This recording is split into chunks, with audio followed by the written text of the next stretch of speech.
Beneath the hot dust, a mother rattlesnake, her baby, tenses for the first strike.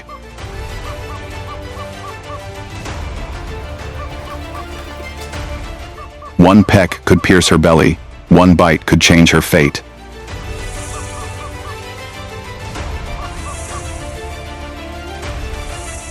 The desert is suffocating. Who will strike first?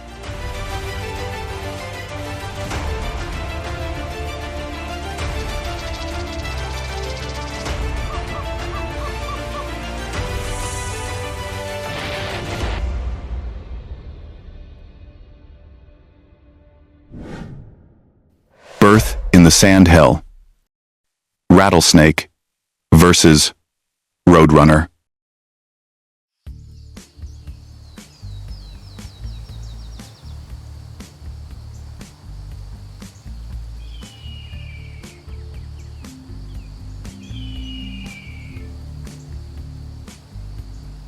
The early morning sun creeps up the cliff edge and falls on the Sonoran like a layer of liquid metal, towering over the sand.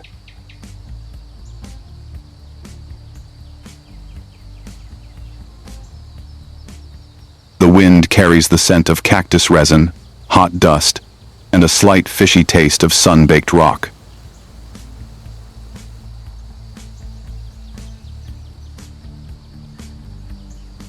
This is one of the harshest deserts in North America, where only creatures that learned its rules long ago can survive.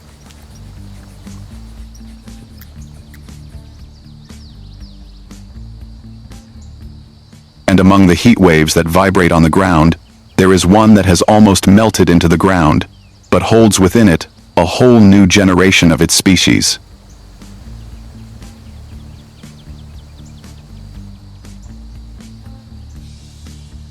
It is a female rattlesnake, an animal with one of the most effective survival strategies in the Sonoran.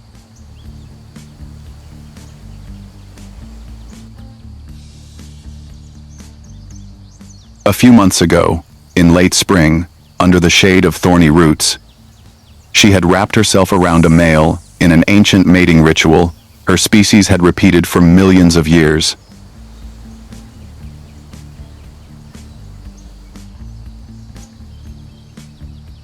After a struggle of pushing and pulling, the strongest male had the right to pass on his genes.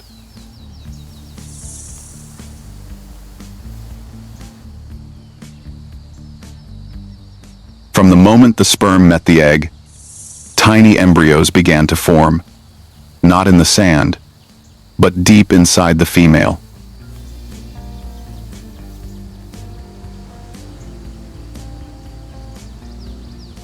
Rattlesnakes do not lay their eggs outside like many other reptiles.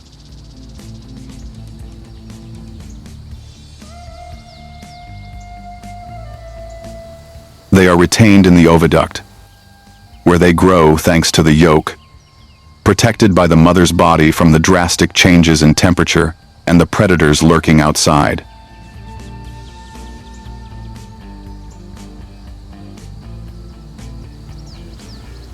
Three months passed in the silence of the desert.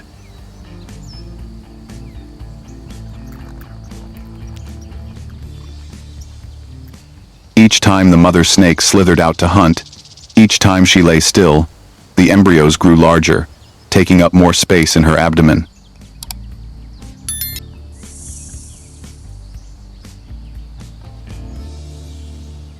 By early autumn, her body was noticeably heavier.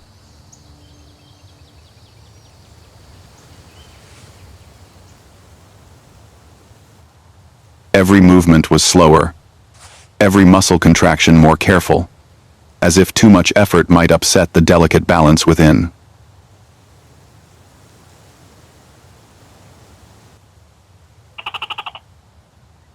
It sought a shallow hollow where the sand was not too hot, and the rocks retained the coolness of the night.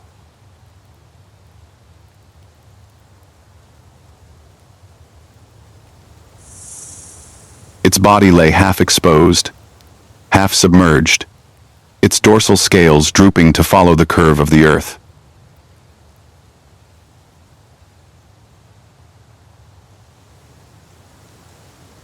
From the outside, It looked more like a dry root than a poisonous creature.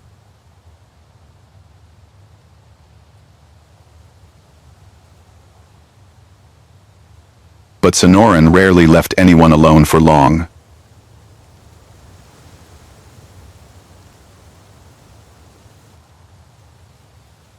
A vibration as thin as a needle in sand rippled through the ground.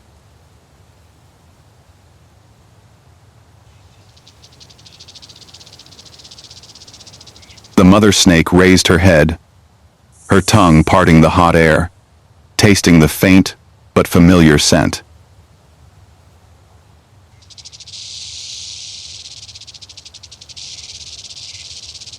Feathers, bird dust, the greedy scent of someone who always rushed forward when he felt the heat of life.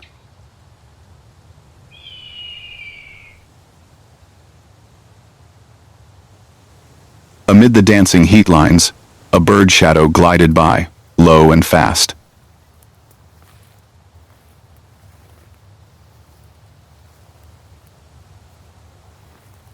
Long legs touched the ground so lightly they barely made a sound.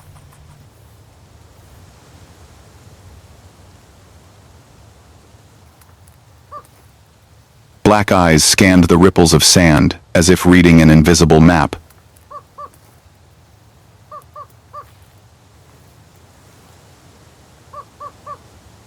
Roadrunner.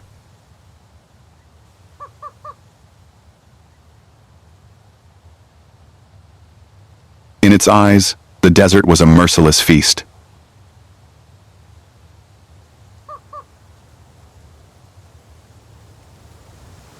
Eggs, lizards, baby snakes, mice, anything soft, nutritious, and vulnerable was a meal.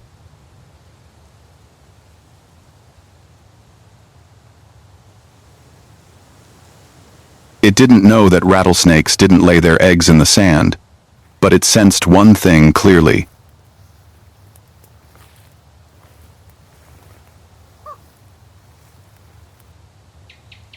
A small patch of ground that was radiating more heat than the surrounding area, signs of life gathering in the shadows of the hollow.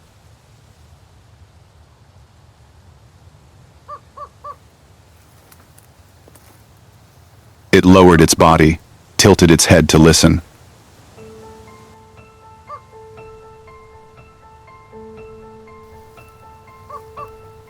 Slender footsteps traced small curves in the sand.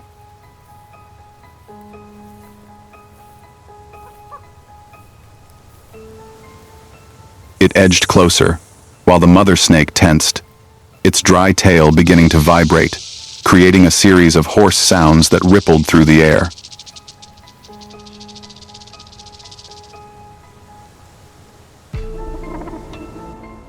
In the Sonoran, that sound was often a final warning.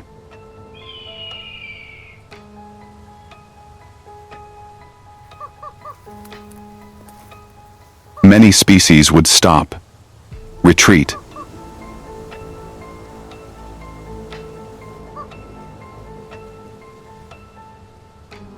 But the roadrunner wasn't one of them.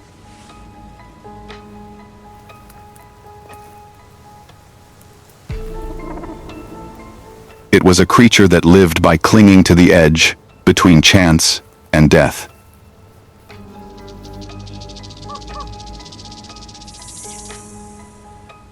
The bird swooped in.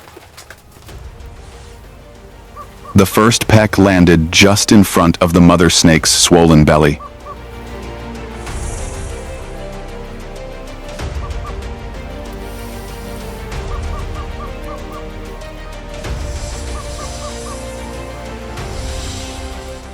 The snake reared up, head swinging sideways, its bite tearing through hot air, forcing the roadrunner to leap aside.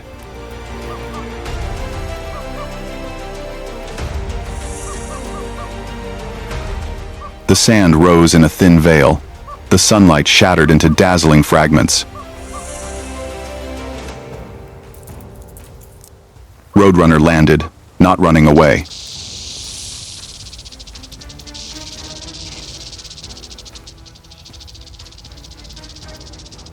It turned, its feet changing direction very quickly, lunging again, this time aiming straight for the heavy body below, where it felt the heat most clearly.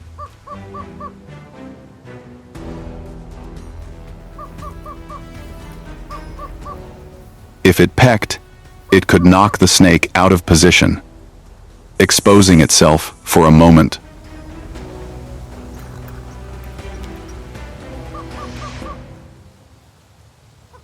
Long enough. For those who lived by speed like it, a moment like that could be the difference between a meal and death.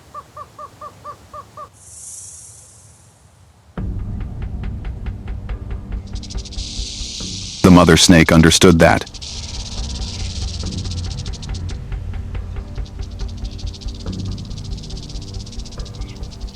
It understood with all its might that it carried more than a dozen small lives inside it.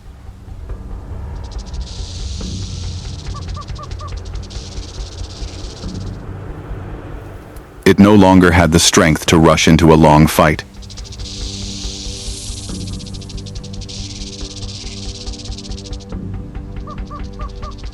Each bite was a loss.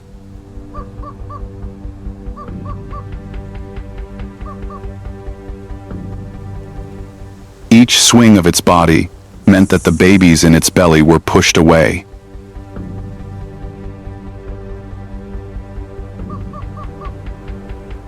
It needed to stop this battle in another way.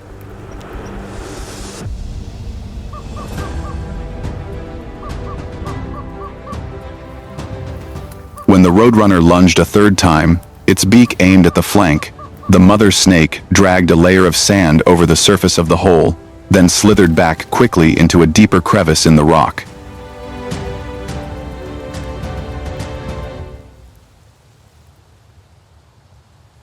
From the outside, all that remained was a patch of sand, no longer clearly visible.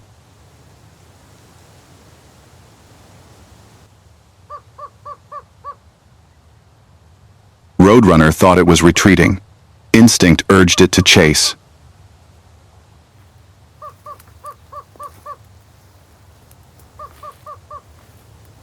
It pecked straight at the place where the snake had been lying, its beak piercing the thick sand, searching for a piece of scale, a piece of soft flesh, a hint of blood.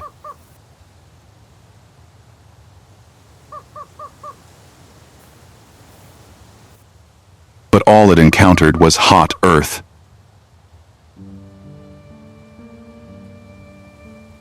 The mother snake had pressed herself against the cliff, holding her breath to reduce the amount of heat emitted, hiding her entire heavy body in the dark shadow.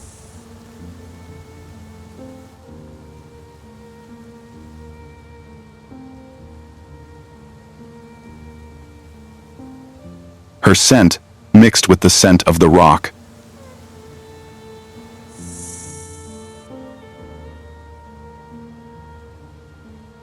Her heat was trapped under the scales, no longer spreading evenly across the sand surface.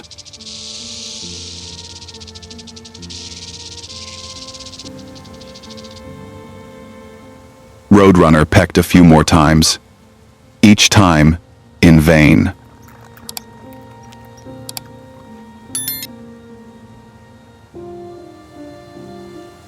A creature carrying a whole litter of babies had disappeared before its eyes with just silence.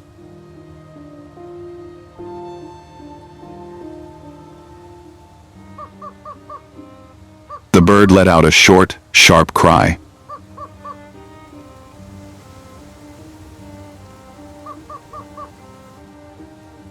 It retreated, rolled its eyes, then turned away.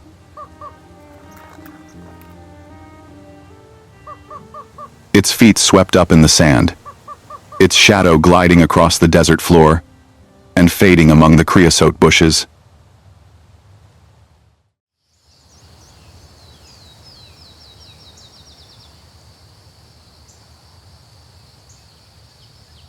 In the crevice of the rock, the mother snake remained motionless for a long time.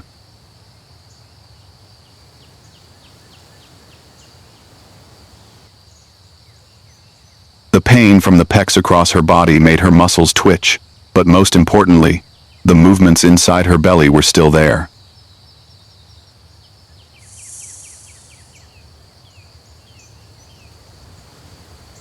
The embryos still turned slowly within the soft membrane, still beating tiny heartbeats, unheard by anyone but her own body.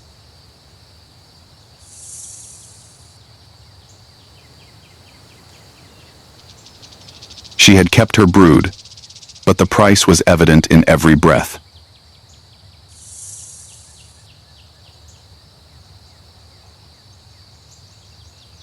She barely moved that day.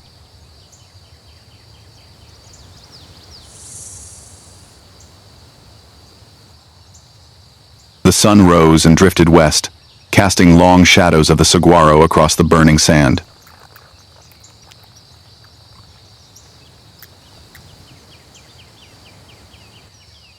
When the last rays of light began to redden, hunger really gripped her body.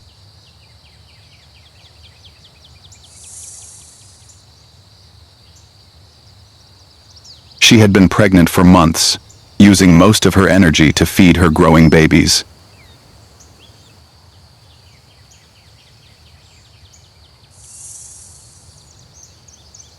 The confrontation had only made her already exhausted body even more empty.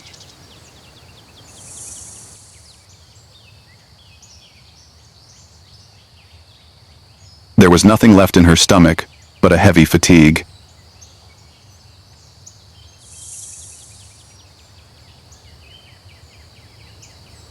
If she didn't eat, she might not last until birth.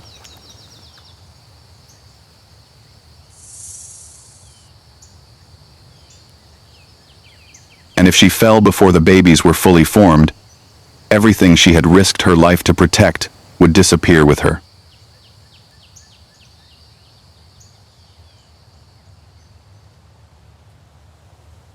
As the sky turned purple, the mother snake was forced to leave the crevice.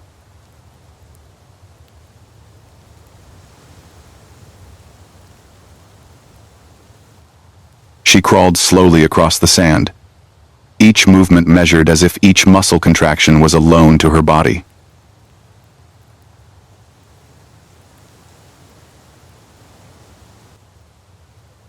Her tongue flicked faster, tasting the thin breeze.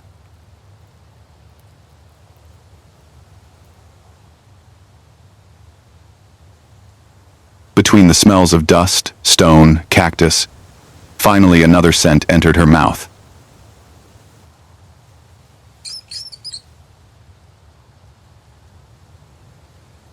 Fur, seeds, the small, hurried breath of a creature absorbed in digging.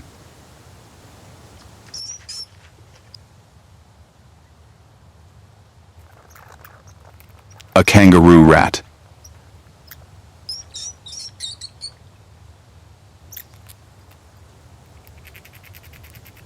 It was hopping near a bush, digging in the sand for hard seeds hidden from the rare rain.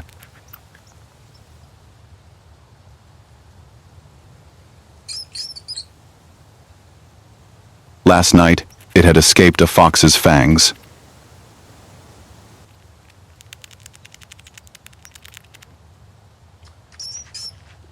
This morning, it had managed to hide in a cave when the shadow of an eagle passed by.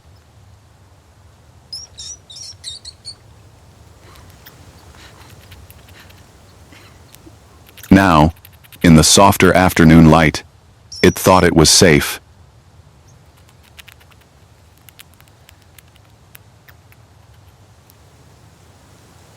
The mother snake stopped at the edge of the tree's shade, her whole body taut as a bowstring.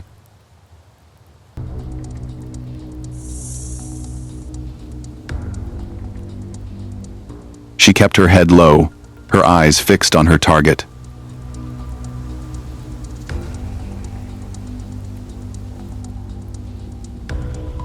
Hunger made her body tremble slightly, but also sharpened all her senses.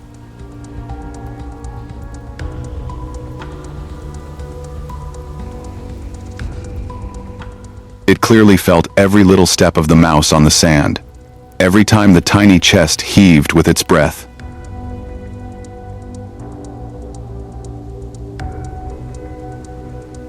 The mouse raised its head, sniffed the wind once, twice.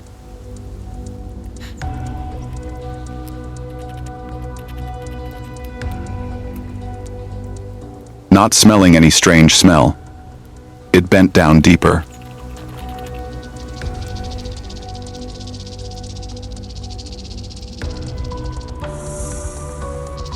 At that moment, the mother snake jumped up. No hissing. No sound of breaking sand.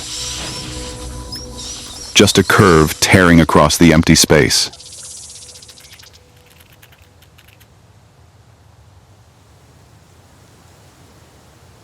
Two long fangs dug into the most vulnerable spot on the soft neck, right behind the head.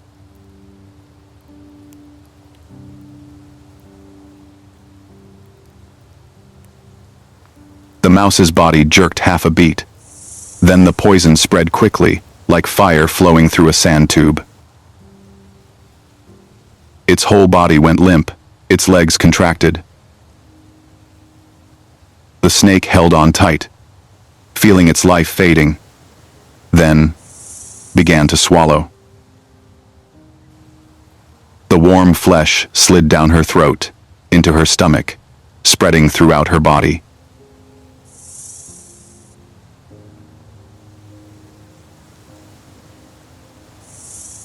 The tired muscles were refilled.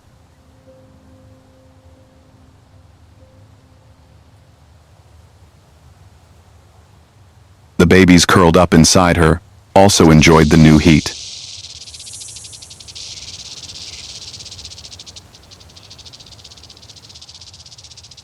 For a few minutes, the mother snake lay still, allowing her body to absorb the newly acquired energy.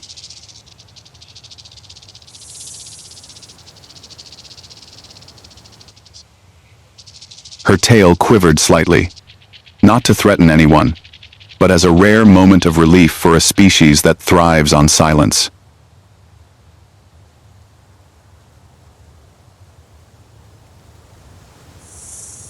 Sonoran has only told us part of it.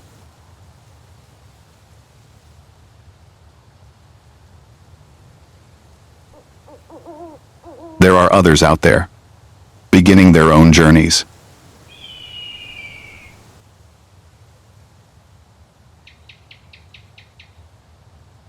If you want to continue following those stories, join us in the next episode.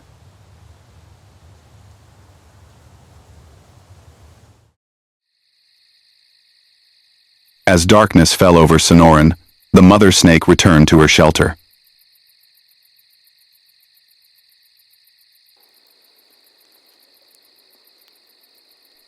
The sky was strewn with stars, thin streaks of cloud casting a pale light on the rocky peaks in the distance.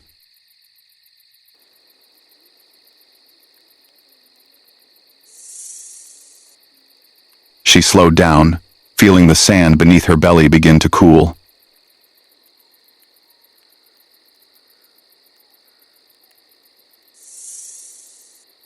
Inside her body, the little creatures moved more clearly, as if they too had been refueled.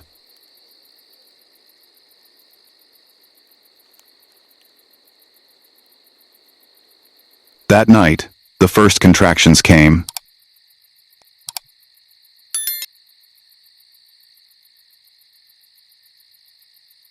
At first, just a slight tingling sensation along her belly, then a steady rhythm.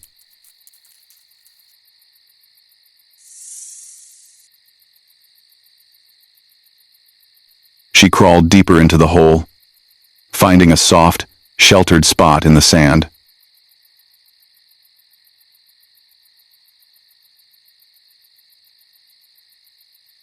Her body curled into a thick coil, head resting on her torso, eyes half closed, breathing long and deep.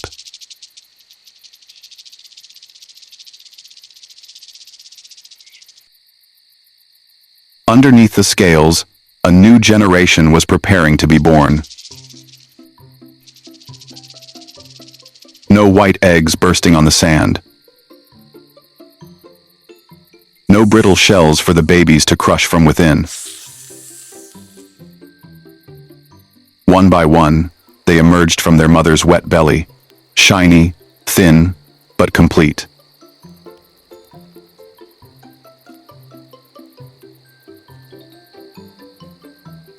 The first one slithered out as a dark streak of water and quickly began to shrink.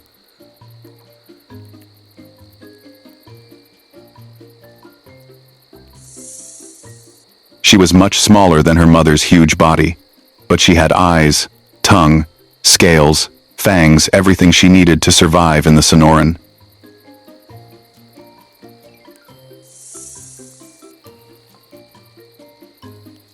The second, the third, the fourth followed.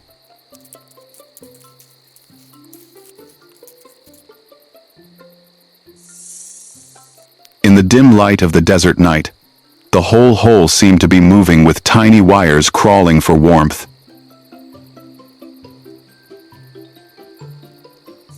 They parted their tongues for the first time, tasting the earth, the rocks, the mother's skin.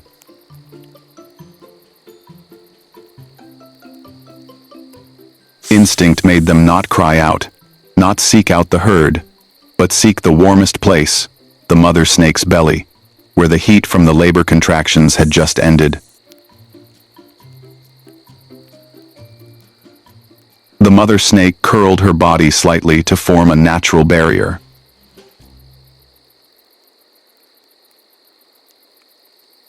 Even though these babies were strong enough to be independent at birth, she stayed, wrapping her body around them throughout the first days. In the reptile world, it was rare for a mother to stay with her young, shielding them from wind and predators. But for the Sonoran rattlesnakes, it was the only way to ensure that many of these little lives had a chance to survive the most fragile hours. The night passed in silence. The wind blew through the mouth of the hole, carrying the smell of cold night and dry dust. But inside the mother snake's body, the babies lay close together, breathing small, steady breaths. In the morning, as the first rays of sunlight crept over the edge of the hole, they began to lift their heads, their tiny black eyes widening, their tongues parting to catch the scent of the hot wind that was coming. The first day, they only dared to crawl a few inches, then return to their mother's belly. One ventured closer to the outside, where the light was stronger, the sand hotter. For that short week, the mother snake was both a wall, a shade, and a lesson in life.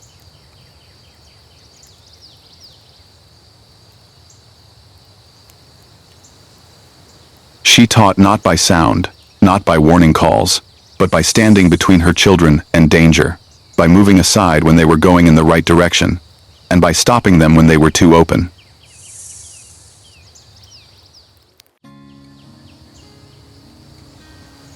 Then, one morning, when the sun was still low and the saguaro's shadow stretched across the sand, the movements in the hole changed.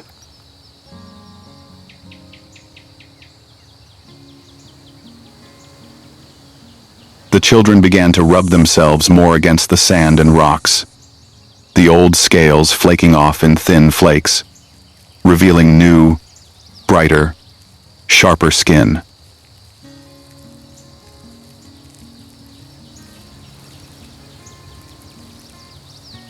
The first molt had arrived, a milestone from which they no longer needed their mother.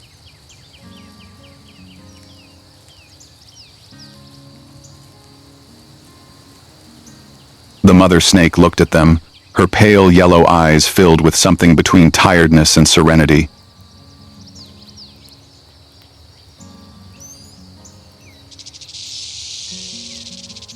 She knew her time with them was over.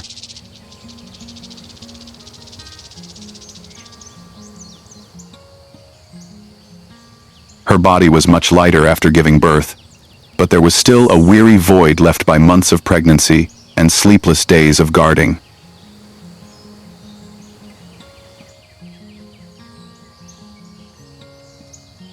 The day the wind changed direction, carrying the scent of rocks from the distant mountains, she left the den.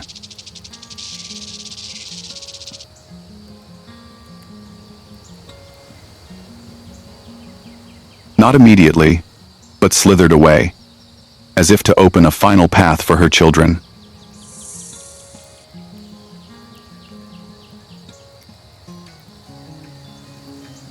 The little ones watched, their tongues parting the air, measuring the vast world that was opening out there.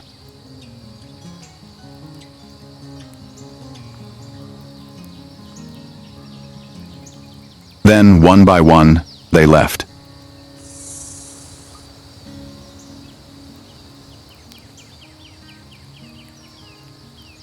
No calls, no farewells.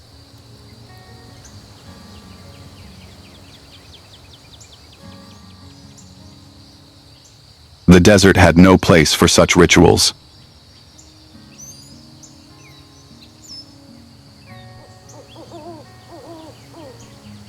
Only instinct quietly pulled each creature toward its own destiny.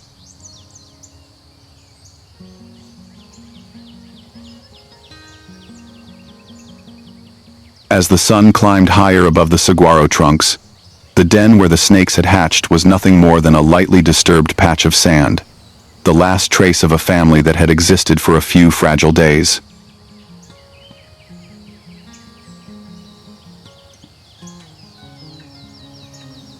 The mother snake had slithered further away, her body melting back into the ground like an old shadow, only the sound of her tail echoing somewhere in the heat as a reminder that the Sonoran was still full of those who silently carried both death and life within them.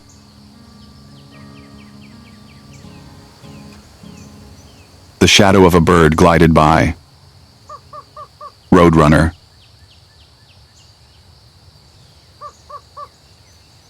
It didn't know that the last time it had come close to touching a brood of unborn babies.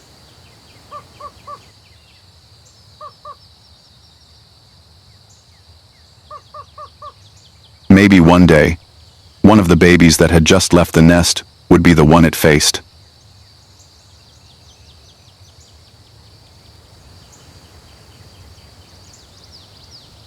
Sonoran kept repeating its cycle of survival. Only the characters changed. And somewhere under the scorching sand, a small baby snake lay still, tongue out, smelling for the first time, very clearly, the smell of dust, the smell of stone, the smell of hot wind, and the very faint metallic scent of its own kind.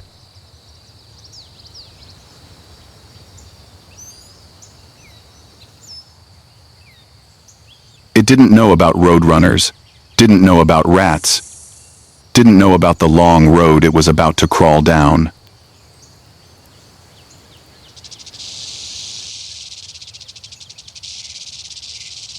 It only knew that the ground was shaking gently under its belly, and instinct told it, wait for the right moment.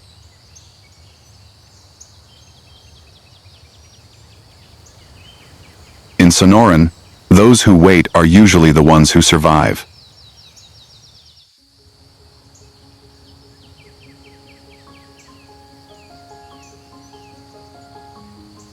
As the sun retreated from Sonoran, the baby snakes dispersed into the shadows of the rocks, and the mother snake slithered away like a silent shadow back to the desert.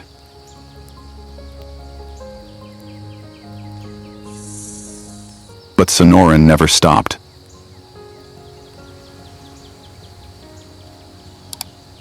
On the far edge of the sand, another creature is also entering its first moment of survival.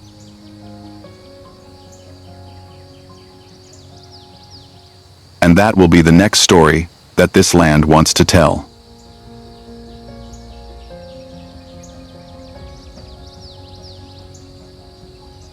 Don't forget to subscribe to the channel and turn on the notification bell to accompany us on the next journey.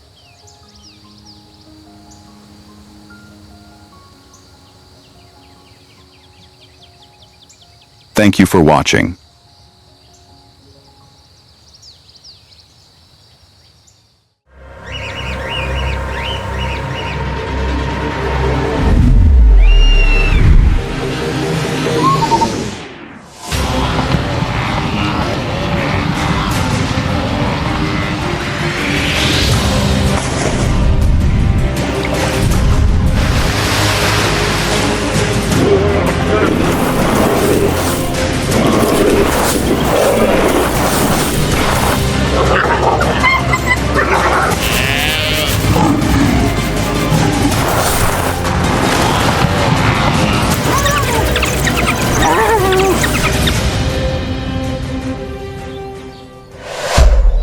Amazon, the giant otter, and the battle of the jungle.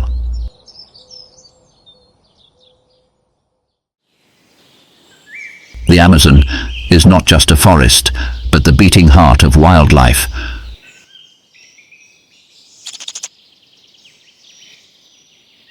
Stretching across 9 South American countries, it possesses more than a quarter of the world's biodiversity.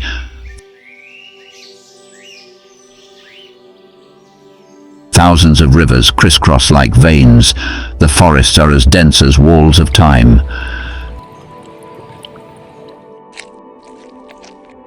Covering a world where every step, every movement can mean life or death.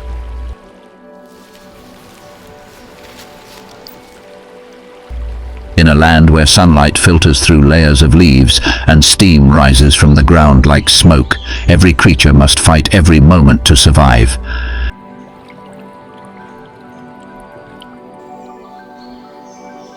The Amazon is also home to silent warriors, forged through millions of years of evolution.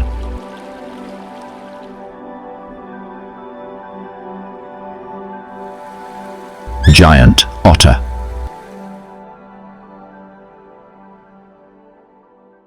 The river warrior of the Amazon. Adult otters can be 1.5 to 1.8 meters long, including the tail that acts as a rudder underwater.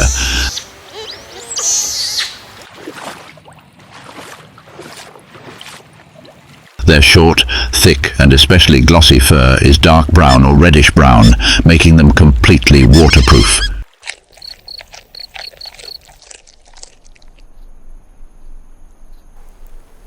Like a biological armor that keeps them warm in the cold river.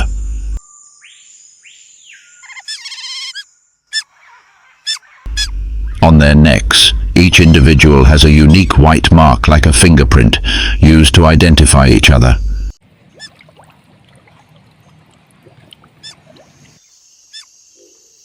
Wide-webbed feet, like duck feet, helping them glide smoothly and quietly through the water.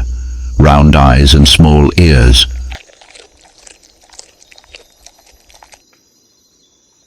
Short but strong legs.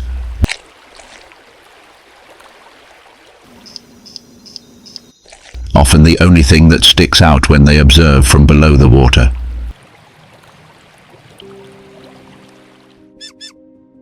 Unlike solitary carnivores, giant otters live in close-knit family groups.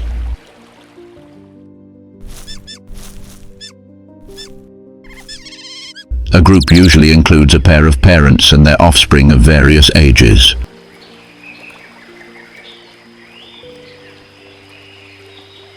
They hunt, play, and sleep side by side.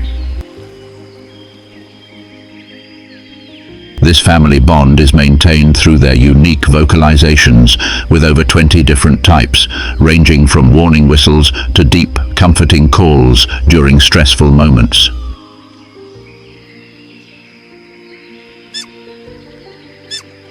The breeding pair bond for life.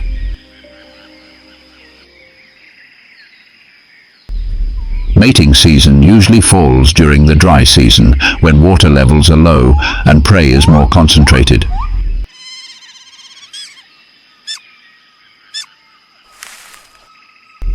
After a gestation period of about 65 days, the mother otter gives birth to 1 to 5 cubs in a hidden riverside den.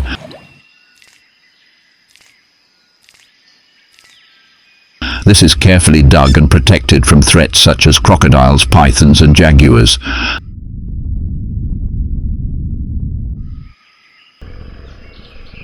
The cubs are born blind and completely dependent on their mother.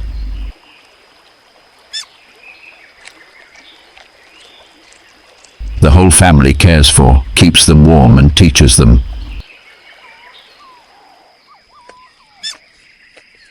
They are a team operating on a survival strategy.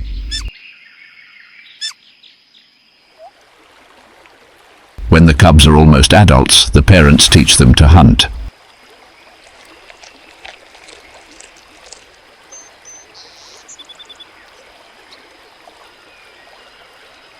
Today's menu is fish.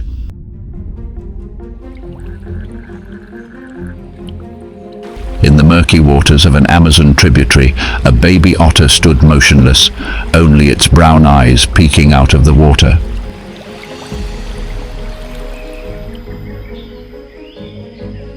In the distance, the adults were thrashing violently to force the fish into a dead corner.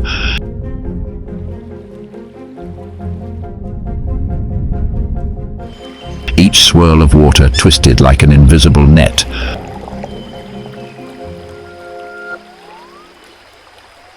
The gentle sound of waves lapping against the shore, the only sound in the tense scene. The baby remained in the same position, not moving. Tail slightly curled, hind legs tucked close to its body.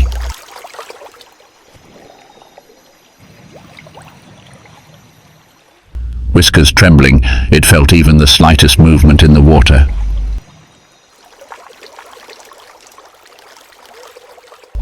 A fish flashed by below its feet. The air seemed to stop.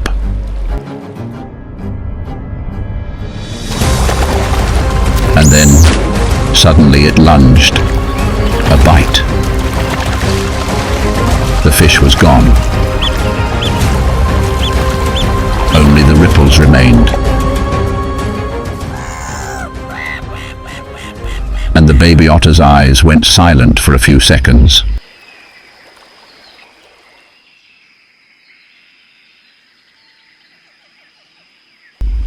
The other otters all had food, but it did not.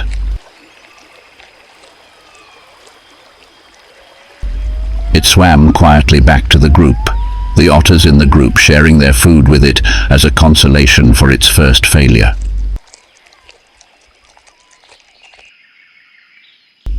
A quiet morning on a tributary of the Amazon River.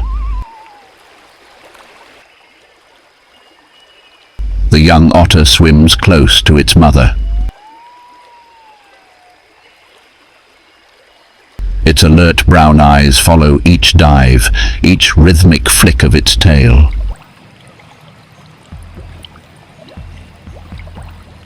It learns to wait. Not to dive in at the first sign of movement. It has to read the current.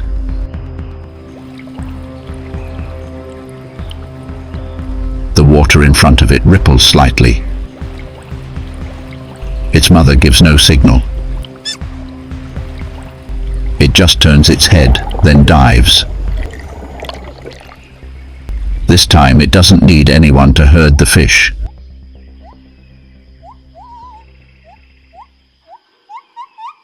It swims to the shallows, gingerly weaving through the submerged trees. A school of small fish is circling in the space under the roots.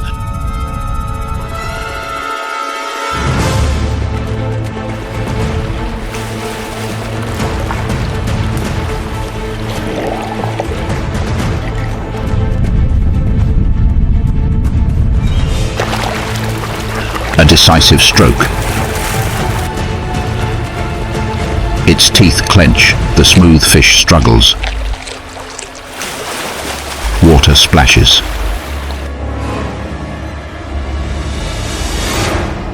For a moment, everything seems to stop.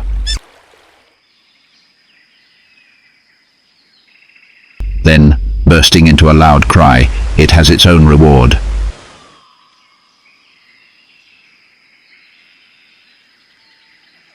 A start for the new hunter, truly grown up.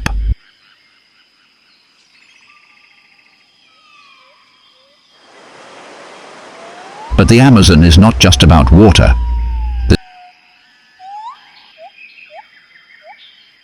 This world is also shaped by darkness and predators from the shore.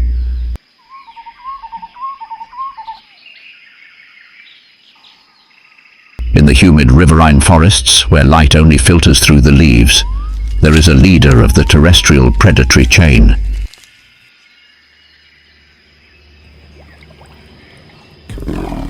The jaguar.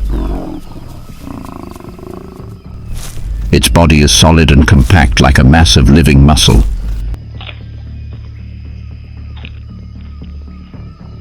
with its dark yellow fur speckled with distinctive black rosettes.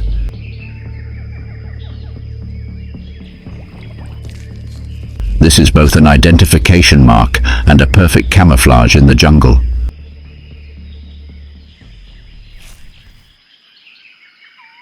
An adult male jaguar can be up to 1.8 meters long and weigh more than 90 kilograms. Its amber eyes are always narrow, assessing every movement.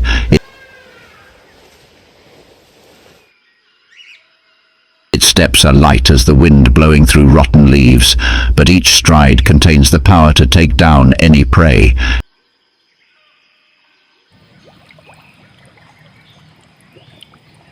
It does not need speed. It wins with silence and precision. The jaguar's jaws are among the most powerful crushing machines in the animal world.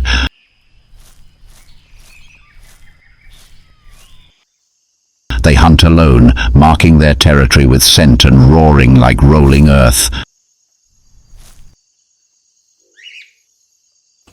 And while the jaguars stay away from deep water most of the time, they are not afraid to pursue even the river's edge, if the target is worthy.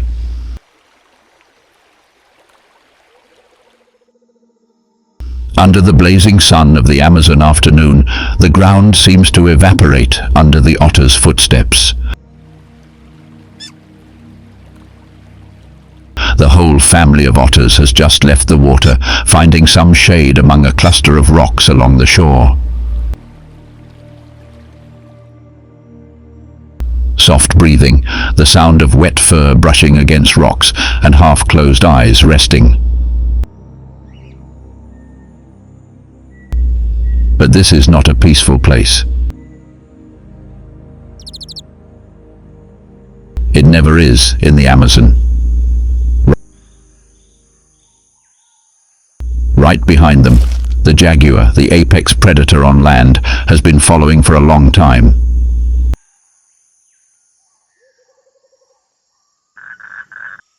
It does not rush or growl.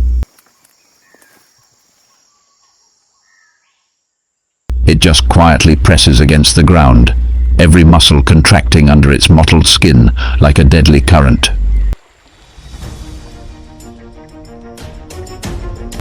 The distance is shortened.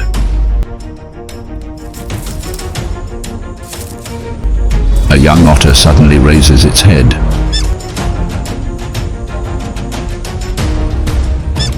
Its eyes narrow. It sniffs, sensing a strange smell. But all warnings are too late. The jaguar charges. The whole herd is startled. The sleek bodies rush toward the water.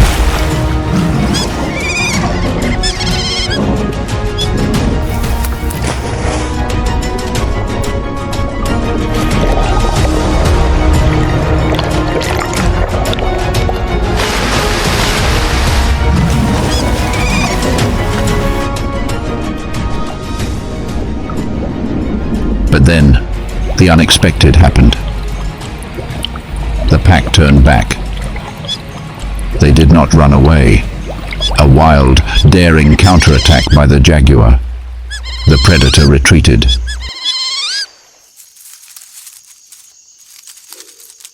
The hunt ended. Not because of weakness, but because it understood. In front of it was not just a single prey, but a united family.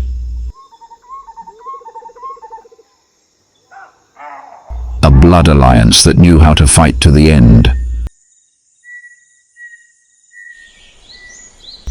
In this fierce world, strength lies not only in claws, but also in the heart to protect each other.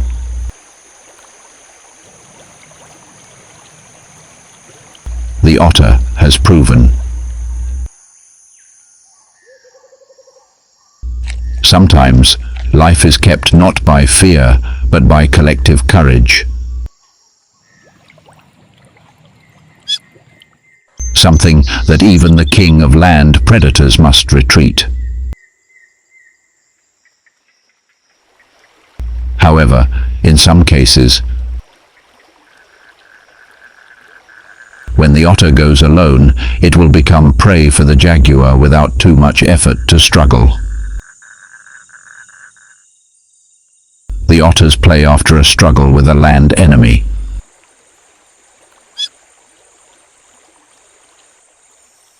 The unity of the otter pack is a strength that even a professional predator like the jaguar must retreat.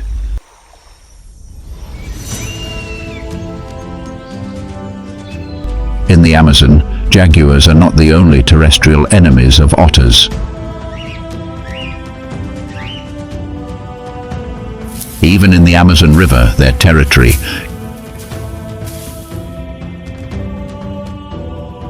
caiman crocodiles are also a constant threat. Under the silty water of the Amazon, where light is suffocated after only a few centimeters of depth, the black caiman crocodile hides like an invisible part of the ecosystem. It is silent, motionless, but full of murderous intent.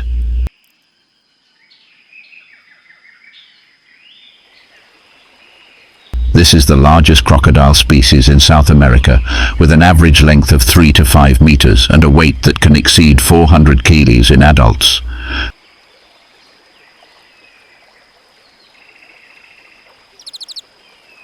Their teeth are packed tightly like saw blades, with a bite force that far exceeds that of lions, enough to crush the skulls of monkeys, split turtle shells, or lock down giant catfish.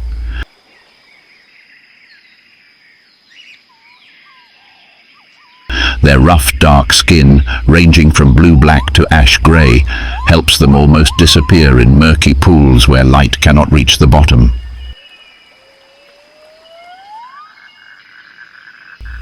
But what makes the black caiman so formidable is not just its appearance, but its cold and efficient hunting strategy.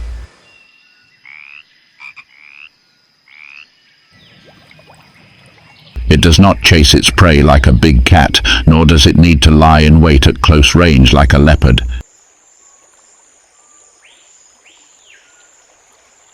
It lies motionless for hours, only its eyes and nostrils protruding from the water, patiently observing every movement of schools of fish, birds, or creatures that carelessly come to shore.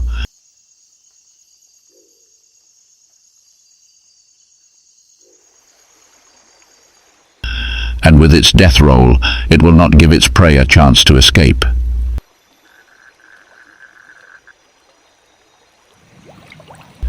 Caiman's menu is diverse, from fish, waterfowl to small mammals, and even baby otters if given the chance.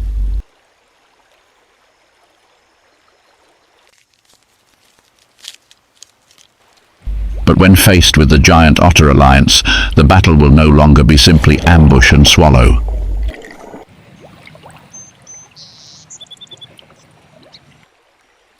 It will be a clash between ancient power and modern tactics, between deadly silence and the united cry that echoes across the river.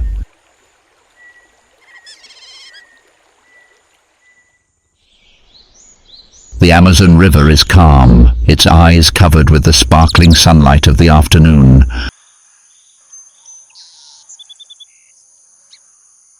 But beneath the murky water, a silent movement is taking place. The caiman, the master of ambush, is slowly crawling. It is watching. In the distance, a group of otters are swimming, their chirping sound echoing across the river. These intelligent and gregarious creatures are completely unaware that under the seemingly peaceful water, a dark shadow is closing in.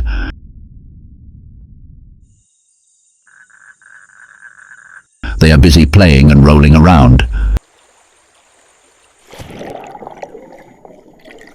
It is their confidence that temporarily causes them to lose their guard. The caiman stops, moves closer to the hidden corner under the leaves hanging down to the water. It lies motionless. Its eyes watch a few otters approaching. However, the young otter has already realized the danger, using its cries to call a few others to come. The group of otters begins to surround the crocodile, their shrill whistles ringing out as if leading the group into formation.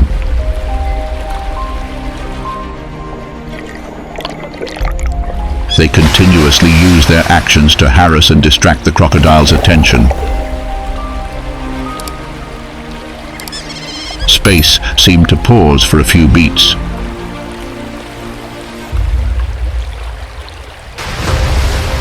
Suddenly the crocodile attacked. The water surface splashed.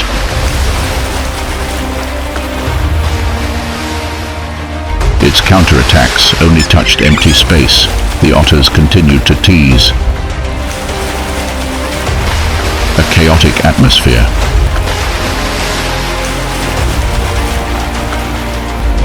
After a few minutes of struggling, the caiman retreated. It chose to preserve its vitality instead of fighting a large and agile enemy. In this situation, the otters were stunned for a few seconds. They still did not take their eyes off the water surface.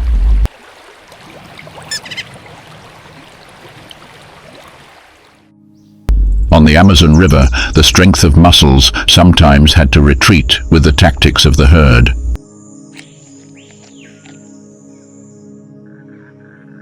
The water surface was calm. The battle had only temporarily subsided.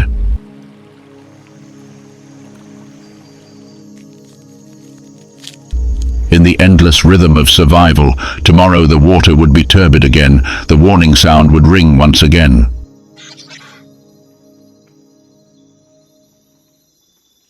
After each battle, whether with an ancient predator like the caiman or with a jaguar that silently lurks on the riverbank, the otters return to their herd, where the young are taught to listen, to dive, and to fight not with individual strength, but with collective intelligence and tenacity.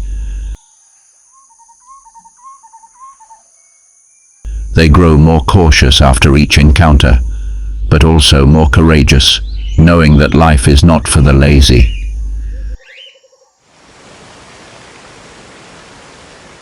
In the pitch-black darkness of the Amazonian black waters, there is a creature that needs neither fangs nor speed, but is strong enough to make even the fiercest predators retreat.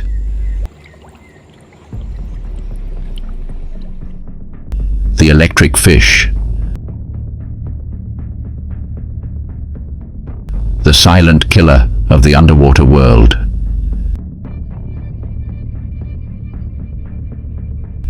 The electric fish, also known as the electric eel, is one of the most unique creatures in the Amazon ecosystem.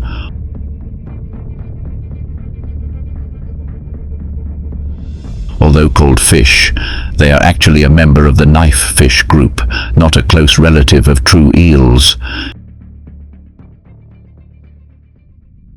Elongated like a shiny black rope, they can grow to over 2.5 meters long and weigh over 20 kilograms.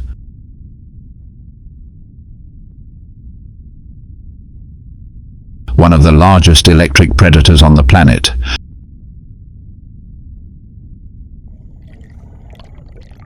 In contrast to their soft appearance and quiet swimming movements, the entire long body that accounts for more than 80% of the electric fish's body is made up of 3 electric generating organs: the main organ, the hunter's organ, and the sax's organ.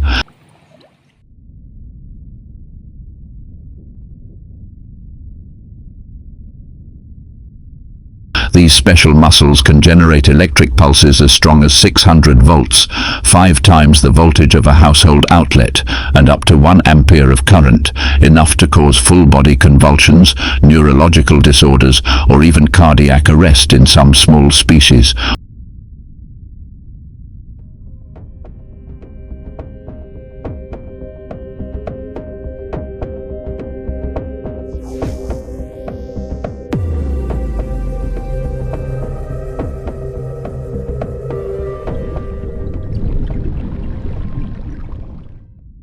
Although they have no dorsal or pelvic fins, electric fish swim by gently undulating from their long anal fin along their body. They move silently in murky waters where sunlight has difficulty penetrating. Their eyes are small and underdeveloped, but in return they help them detect the subtlest movements of a wounded fish or insect. Electric fish are solitary, often hidden. When the rains hit the Amazon, the water levels rise and the electric fish enter their breeding season. No flashy, no dance. The male attracts his mate with electric pulses of his own frequency, like an invisible signal in the deep forest. After mating, he creates a bubble nest using mucus from his mouth floating under the dense canopy. The female lays hundreds of tiny eggs in it. The responsibility now falls to the male. He guards the nest, using weak electric currents to detect and repel predators. When the eggs hatch, the fragile fry, unable to generate electricity, become vulnerable prey. Only a small fraction survive the first few weeks. But for those that survive, every day is a step forward. They develop electric organs, learn to sense movement, protect themselves, and hunt. At around 2 years old, an adult can be nearly 2 meters long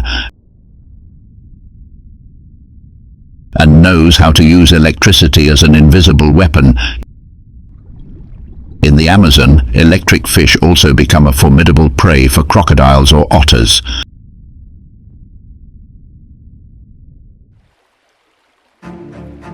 In the calm, murky waters of the Amazon, a baby caiman crocodile slithers forward, its eyes lighting up when it detects a faint movement in the muddy bottom.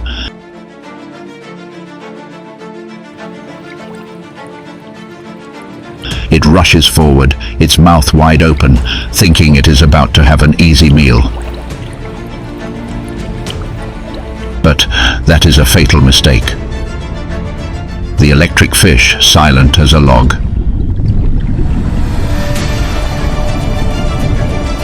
It immediately releases a powerful electric discharge. The crocodile's muscles twitch. It can only retreat before this difficult prey.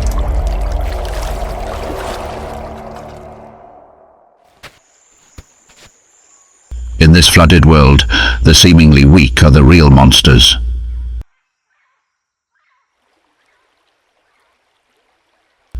Crocodiles can hunt many species, but not electric fish.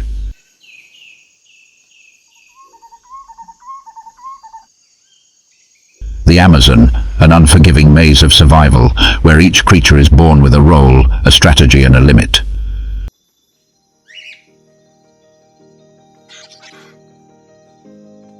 From the fearless giant otter, the ambushing caiman crocodile to the electric fish with invisible weapons.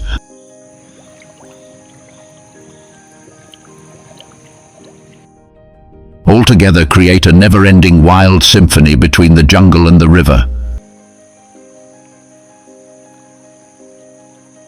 Today's ruler can become tomorrow's prey.